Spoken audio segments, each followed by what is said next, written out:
Assalamualaikum warahmatullahi wabarakatuh. Selamat sore, terima kasih atas waktunya. Nama saya Krisna Yuda Iqbal, mahasiswa Universitas Cyber Asia dari kelas MJ 420, Prodi PJJ Manajemen. Sekilas tiga topik yang saya bawa hari ini terlihat berjauhan: investasi, pasar modal, ketahanan pangan. Yang pertama urusan neraca, yang kedua urusan layar hijau merah, dan yang ketiga urusan sepiring nasi di meja makan.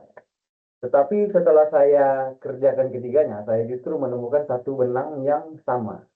Ketiganya berbicara tentang keputusan menahan sesuatu hari ini supaya besok tidak keteteran. Uang yang ditahan namanya investasi. Uang yang ditahan lalu dititipkan lewat bursa namanya pasar modal. Waktu dan tenaga yang ditahan untuk belajar bertani lebih baik itu namanya membangun ketahanan pangan. Alur presentasi saya sederhana, mulai dari yang paling abstrak, turun sampai ke yang paling konkret. Ada 6 slide inti, 2 slide per soal. Oke, next.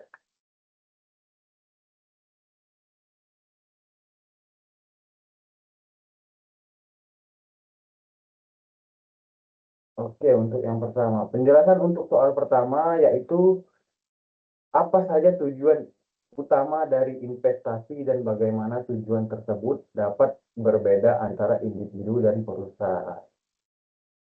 Kita mulai dari definisi supaya pijakannya jelas. Sunaria tahun 2003 menyebut investasi sebagai penanaman modal pada aktiva. Umumnya berjangka panjang dengan harapan keuntungan di masa depan.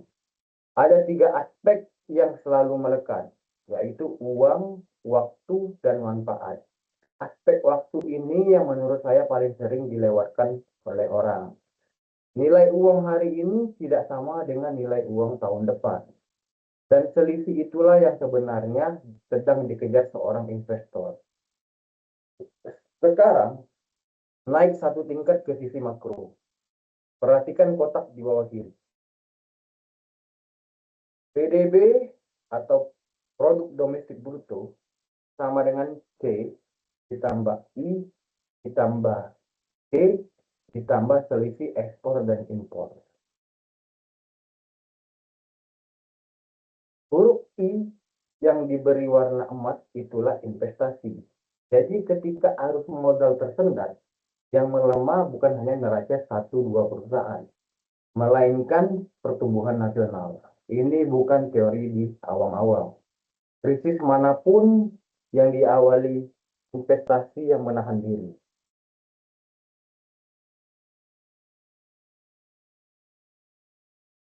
Maksudnya krisis manapun selalu diawali oleh investasi yang menahan diri. Di panel kanan ada 5 tujuan umum. Nomor satu paling mudah dipahami yaitu mengejar arus pendapatan per skala. Nomor 3 sampai 5 yang jarang terpikir oleh orang awam. Investasi ternyata juga dipakai untuk menguasai perusahaan lain, mengunci bahan baku, bahkan meredam persaingan. Pabrik mie instan yang tiba-tiba membeli kebun gandum bukan sekedar iseng untuk berkebun. Dia sedang mengamankan dapurnya sendiri.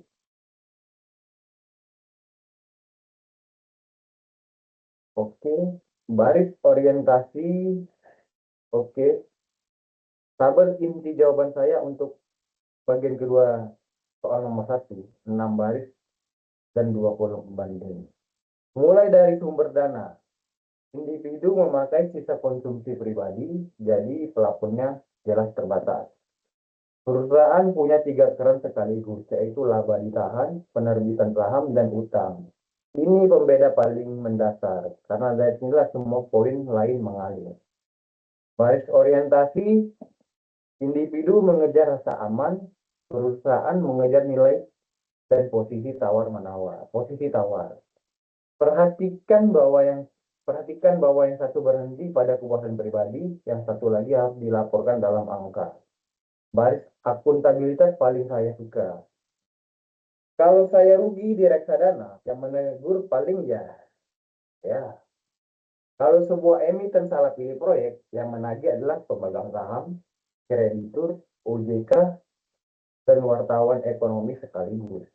Beban moralnya jelas tidak sebanding. Baris terakhir sering dilupakan. Perusahaan memikul dimensi lingkungan, ketenagakerjaan, dan tata kelola. Bahkan pasal 15 Undang-Undang Nomor 25 Tahun 2007 tentang penanaman modal mewajibkan tanggung jawab sosial. Individu tidak dibebani hal semacam itu. Kotak emas di bawah adalah bagian yang paling saya ingin tekankan. Kedua pemain ini tidak berdiri terpisah. Tabungan rumah tangga tidak mengendap gitu saja di bank. Lewat rantai lembaga keuangan, uang itu berpindah menjadi modal produktif. Tabungan seorang guru di kota kecil sangat mungkin berakhir membiayai perluasan pabrik di provinsi lain, saling mengisi, saling menghidupi. Oke, masuk untuk penjelasan yang kedua, yaitu soal nomor 3, yaitu sebutkan dan jelaskan 3 produk utama yang diperdagangkan di pasar modal. Berikan contoh nyata dari masing-masing produk tersebut. Pasar modal menurut Darmaji dan Fakhrudin adalah pasar instrumen keuangan jangka panjang, baik yang berbentuk utang maupun modal tersendiri. Fungsinya ganda, fungsi ekonomi menjembatani pihak punya dana berlebih dengan pihak yang butuh dana. Fungsi keuangan menyediakan imbal hasil. Yang pertama adalah saham. Ini adalah surat bukti kepemilikan atas sebuah perseroan terbatas. Beli satu lot saham BBCA, secara hukum Anda ikut memiliki bank itu, walaupun posisinya sekecil debu.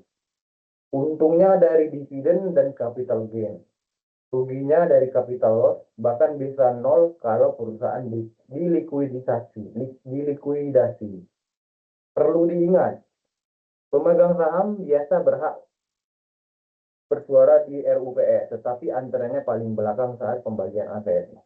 Saham preferen sifatnya hibrida, menjanjikan pendapatan tetap mirip bunga obligasi, meski realisasinya tidak selalu semanis janji. Sedikit catatan sejarah. PT Semen Cibinong adalah emiten pertama ketika pasar modal kita diaktifkan kembali pada tanggal 10 Agustus 1977. Yang kedua, obligasi. Di sini posisinya berbalik. Anda bukan pemilik, melainkan pemberi pinjaman. Penerbit berjanji membayar kupon berkala, lalu melunasi pada tanggal jatuh tempo. Satu karakter yang wajib dihafal. Harga obligasi bergerak berlawanan arah dengan suku bunga. Bunga naik, harga obligasi lama turun. Untuk retail ada ORI, SBR, suku retail, dan suku tabungan. Untuk korporasi ada obligasi PLN dan Indofood. Secara hukum obligasi daerah pun dimungkinkan, meskipun praktiknya masih jarang. Yang ketiga adalah reksadana. Ini yang paling ramah bagi pemula. Dana banyak orang yang dikumpulkan, lalu manajer investasi yang memutar. Modal awalnya kecil, pengelolaannya profesional, dan diversifikasinya berjalan otomatis. Contoh produk yang beredar di pasaran antara lain adalah Schroeder Dana Prestasi Plus, Corinvest Money Market Fund, dan ada pula ETF yang mengacu pada indeks LQ45.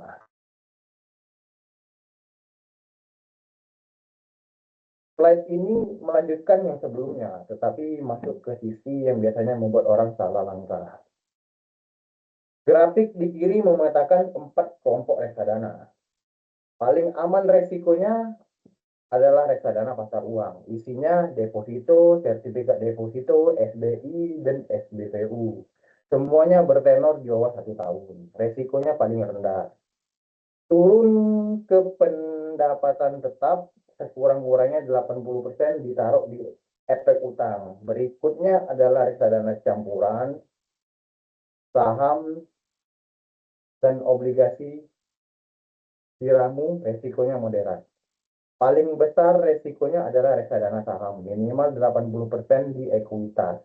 Resiko dan potensi imbal hasilnya sama-sama paling tinggi.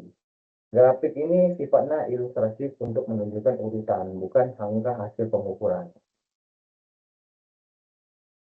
Panel kanan di atas berisi temuan yang menurut saya paling sering diabaikan investor retail.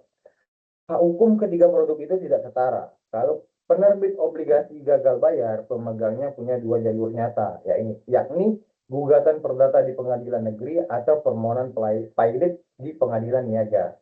Pemegang saham tidak punya pintu semacam itu. Rugi ya rugi.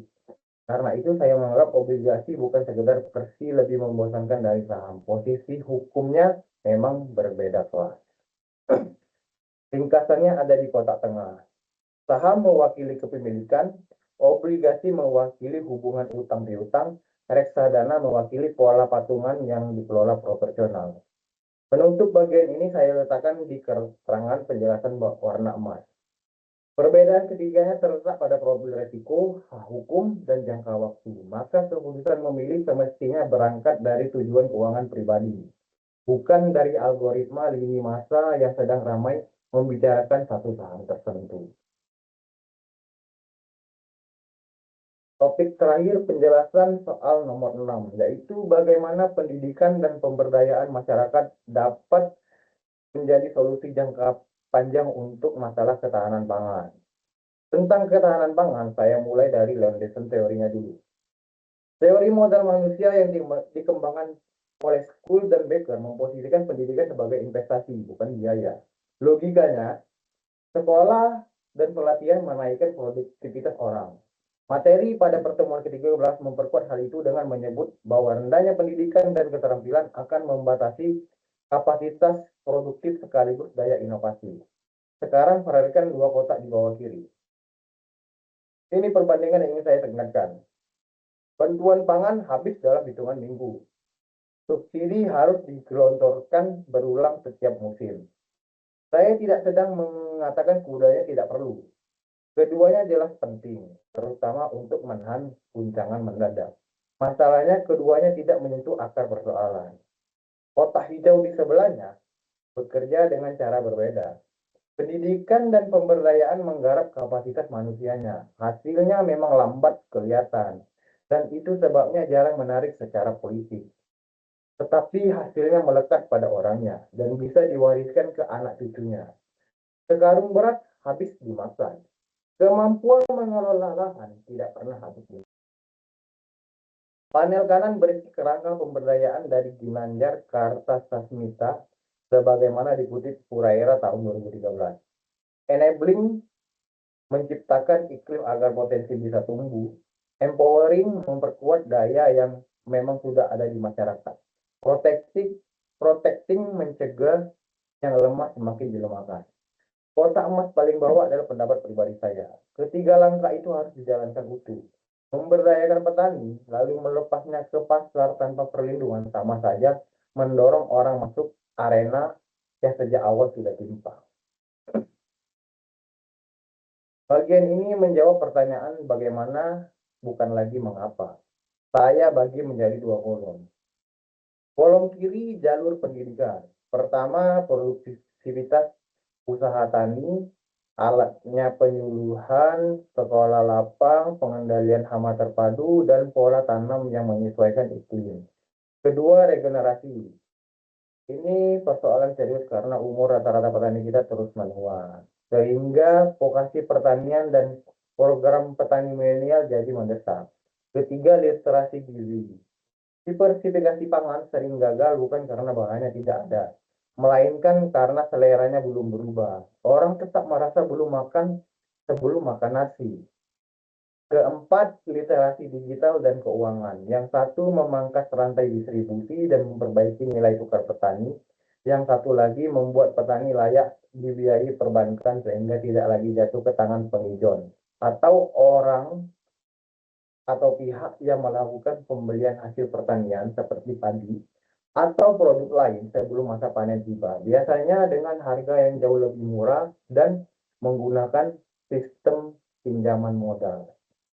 Saya menambahkan pula pengurangan food loss and waste lewat penanganan pasca panen, karena sebagian pangan kita hilang sebelum sampai ke piring. Kolom kanan jalur pemberdayaan. Konsolidasi kelembagaan lewat kelompok tani, gapoktan, gabungan kelompok tani, koperasi, sampai korporasi petani. Alasannya sederhana, luas garapan yang sempit hanya bisa diatasi dengan bergabung. Lalu lumbung pangan masyarakat dan cadangan pangan desa sebagai penyangga saat panen meleset. Berikutnya pemberdayaan perempuan yang faktanya memegang kendali konsumsi rumah tangga dan perawatan. Ditambah pemanfaatan dana desa lewat BUMD, dan terakhir pelibatan warga miskin sejak tahap perencanaan sampai evaluasi. Efek sampingnya bagus, yaitu kebocoran dan salah sasaran ikut tertekan. Kotak gelap di bawah adalah rem yang sengaja saya pasang. Pendidikan bukan mantra ajaib. Petani boleh sangat terampil, tetapi tetap tersandera bila lahan sempit. Modal seret, air tidak sampai, dan harga dipermainkan. Maka kedua jalur tadi wajib beriringan dengan reforma agraria atau penataan kembali tanah secara adil, infrastruktur, kepastian harga, serta penindakan kartel. Tanpa itu pelatihan hanya jadi seremoni tahunan.